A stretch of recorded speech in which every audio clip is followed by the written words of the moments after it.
तो धर्म क्या है? क्वेश्चन बहुत सिंपल लग रहा होगा, लेकिन इसका आंसर मैक्सिमम से मैक्सिमम लोगों को नहीं पता होगा। ठीक है, वो तो सब जानते हैं कि रिलीजन धर्म नहीं है। हिंदू धर्म का जब बात करें, हिंदुइज़्म का जब बात करें, तो उसमें जो धर्म वर्ड है उसका मीनिंग रिलीजन नहीं है। उसका मीनिंग रफली ट्रांसलेट होता है राइटियसनेस में, मतलब सही जो है, जो सही है वो करना चाहिए, वो वाला चीज़ में ट्रांसलेट होता है। लेकिन एक्चुअली में धर्म क्या है पता है आपको? धर्म ऑटोमेटिक होता है। धर्म मतलब राइटियसनेस जो है वो ऑटोमेटिक चीज़ है। हम लोग को लगता है कि हम लोग को धर्म का पथ पे चलना होगा, लेकिन वो एक स्पॉन्टेनियस स्टेट है। अगर आप खुद को रियलाइज़ कर लिए ना कि आप ही ब्रह्मन हैं, आप ही सब कुछ हैं, जो भी आपके साथ हो रहा है वो आप ही कर रहे हैं, आपको कोई डिजीज़ भी हो रहा है वो भी आप ही खुद को करवा रहे हैं एक्चुअली में।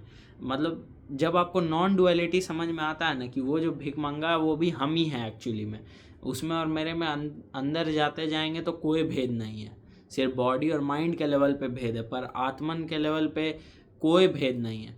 हम लोग को ये भी गलत लगता है कि आत्मा जो है डिविजिबल है, हम में अलग आत्मा है, उसमें अलग आत्मा है, उसमें अलग आत्मा है। ऐसा कुछ नहीं है। आत्मा एक्चुअली में एक ही है। वही एक प्योर अवेयरनेस है जो सबके थ्रू खुद को इवॉल्व कर रहा है। और अल्टीमेटली फिर मतलब कहने को हम लोग टेम्परेरीली कह सकते हैं कि ठीक है ये आत्मा मेरे अंदर एक है, लेकिन एक्चुअली में आत्मा कोई अलग अलग नहीं है। एक ही आत्मा हो सकता है। कैसे पूछिए? क्योंकि हम लोग क्या कहते हैं कि आत्मा छोटा से छोटा और बड़ा से बड़ा हो सकता है, सूक्ष्म से सूक्ष्म और बड़ा से भी बड़ा हो सकता है, मतलब आत्मा। तो और आत्मा फॉर्मलेस है, शेपलेस है, नेमलेस है। तो नेमलेस तो चलिए फिर भी आत्मा बोल दे रहे हैं उसको ठीक है, वो सब कहने का बात है। लेकिन कहने का मतलब जो फॉर्मलेस और शेपलेस है उसको आप शेप कैसे दे सकते हैं कि मेरे ही अंदर है, इतना सा है या ऐसा है? तो कोई शेप ही नहीं है उसका, कोई फॉर्म ही नहीं है। तो फिर ऐसा कैसे हो सकता है कि उसका वाला मेरे से अलग है या मेरा वाला आत्मा उससे अलग है?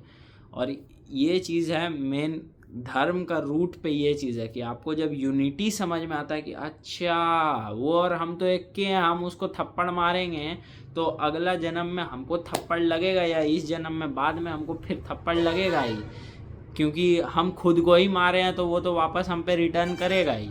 ये है एक्चुअली में धर्म। ये है एक्चुअल में कर्म का बेसिस। क्यों कर्म? आपको कॉज एंड इफेक्ट क्यों है? कर्म एक्चुअली में ये नहीं कि अच्छा कर्म कर दिया, खराब कर्म कर दिया, वो बात नहीं है। कर्म है कॉज और इफेक्ट। आप कुछ किए, उससे आपको ये मिला।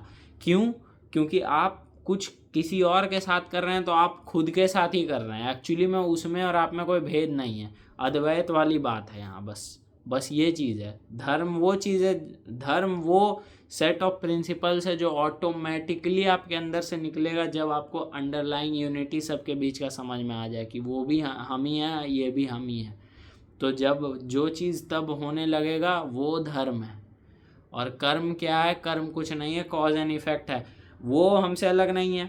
अगर हम खुद को मुक्का मारे तो हमको दर्द हो रहा, हमको खुद को मुक्का मारे तो हमको दर्द हुआ, इंस्टेंटली दर्द हुआ। लेकिन हम अगर उसको भी मुक्का मारे तो वो भी मेरे से अलग नहीं है। मतलब हम एक तरह से खुद ही को मुक्का मार रहे हैं, बस वो वाला इंस्टेंटली मेरे पे नहीं आएगा, वो कुछ समय बाद मेरे पे आएगा। हो सकता है इंस्टेंटली भी आए, वो डिपेंड करता है पर्सन टू पर्सन और कैसा उसका कार्मिक अलाइनमेंट है, जो भी है। लेकिन मतलब बात है कि खुद ही को मार रहे हैं तो खुद को चोट लगाएगा ही आगे जा कर के। बस ये है धर्म और कर्म। एक्चुअल में ये रियलिटी है।